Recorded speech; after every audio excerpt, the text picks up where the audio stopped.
I've heard conflicting answers on this question. Is the LTV ratio of the property that you are buying and selling, if there is debt associated to the property? I've heard that the LTV ratio needs to match. Is that true, or can you kind of expand a little bit on that? Yeah, so that's sort of true. So when we're buying a replacement property, let's just use an example to make it easy. Let's say that I'm selling a $500,000 property, and I have $100,000 mortgage on it, and I've got $400,000 of equity. Well, what I'm going to need to do is I can buy the new property. I'm going to buy a property with at least $500,000 of value. So 500,000 is the floor, but I could buy a $10 million property. Doesn't matter. So I'm replacing the full value of the property.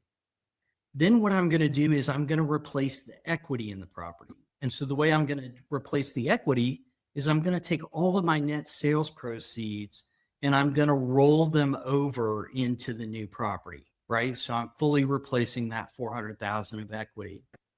Well, now I have to replace that 100,000 of debt.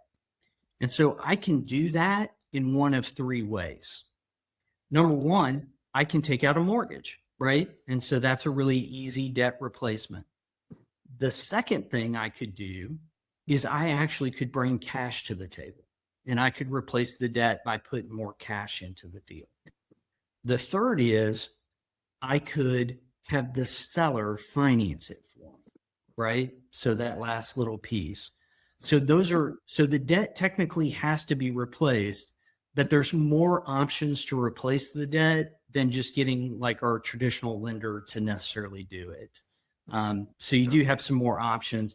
And if you bring more cash to the table, of course, your loan to value ratio is 0, right? So there's no loan. So it's no 0, but you've effectively replaced the debt by bringing that cash to the table. So technically you're replacing the debt, but it doesn't necessarily have to be replaced by new debt through a traditional lender. Got it. Got it. Thank you.